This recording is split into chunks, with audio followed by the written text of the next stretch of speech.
Elise and Delaney whirled around to observe Zach's mother, Vivien. "Hi, it's so good to see you." Vivien moved to embrace Elise, while Delaney glared sullenly. "How are your fingers, Elise? Zach mentioned that you were attacked." "They're healing as well as they can." Vivien looked Elise over and decided that she was probably being honest. "Did Zach invite you to my birthday celebration?" "Yes, I'm looking forward to seeing everyone again. I'm sure Zach will give me my invitation soon." "You're not invited." Delaney bristled at this blunt dismissal. Vivien turned back to Elise. "What were you planning on buying here? Maybe I can help you decide." Elise nibbled her lip and debated what she would say. Before Elise could decide on a response, Delaney scoffed. "Elise wouldn't know what to buy here. She never spends money on clothes. Just look at her. She'd have to borrow someone else's credit card to afford even the cheapest handbag." Vivien turned a vicious smile on Delaney. "Elise has a good head on her shoulders and isn't the type to spend recklessly. I admire that." The saleswoman approached Vivien. "Here's the purse you ordered." Vivien examined the bag critically, then nodded in satisfaction. She took the handbag from the saleswoman and turned to Elise. "I had hoped this would be a surprise, but I had this custom made for you. When Zach told me about the stressful few weeks you've had, I knew I wanted to get you a gift." "This is beautiful. I don't know what to say." Delaney seethed in the corner. Elise paused for a moment, and then decided to be honest with Zach's mother. "I was going to keep this a surprise until your party, but if we're exchanging gifts, this is the purse I picked out for you." "You have a good eye. I'll wear this often and think of you." Vivien reached out and entwined her arm with Elise's. "Let's head out together, shall we?" Elise and Vivien left the store, talking animatedly while Delaney stood, humiliated and alone. Can I help you with something?" "No, I don't think anyone can help me." "Would you like a lift? Perhaps we could get lunch." "Lunch sounds great." Elise settled her new handbag beside her in the seat, before turning back to Vivien. "Thanks for the rescue back there. I was not looking forward to another confrontation with Delaney. I wish that girl had never returned to New York.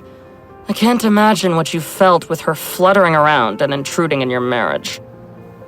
Elise deflated. Vivien didn't know about the divorce.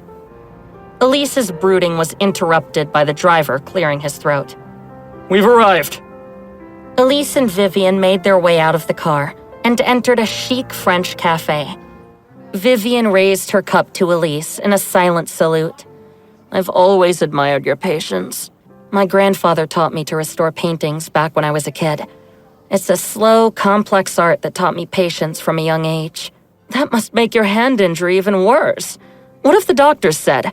"The doctors say I should make a full recovery, but it's hard to believe that right now.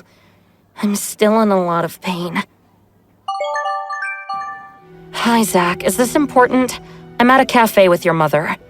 "You're with my mom? I should come meet you then."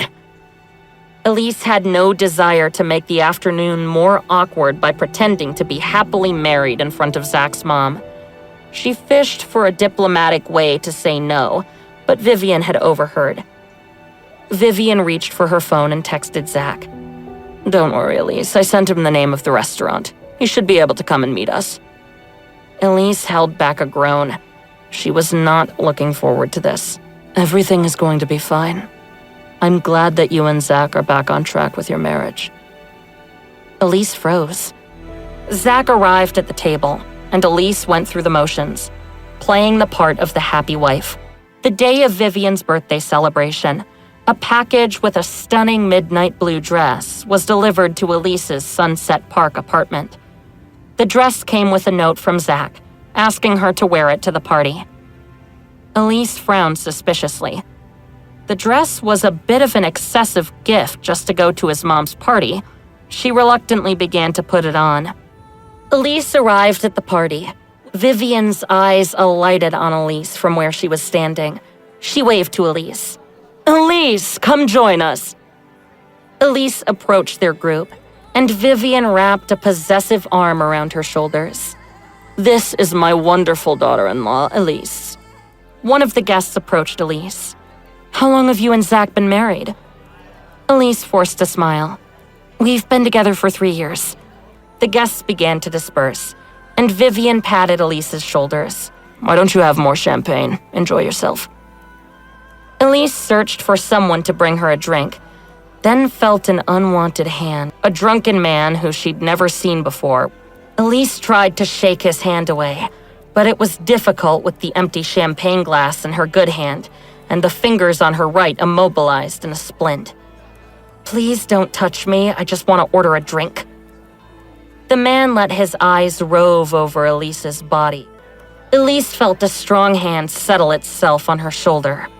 "She's not alone. She's here with her husband." Elise sighed in relief. Zach had arrived. Elise leaned into his hand and tilted her chin up, ready to face this rude guest and whatever chaos the night might bring. Hi, I am Elise. I hope you are enjoying the show After the Divorce. If you are wondering what happens next, click on the link in the description to listen to the full audio series. You can also watch the next episode here in the playlist.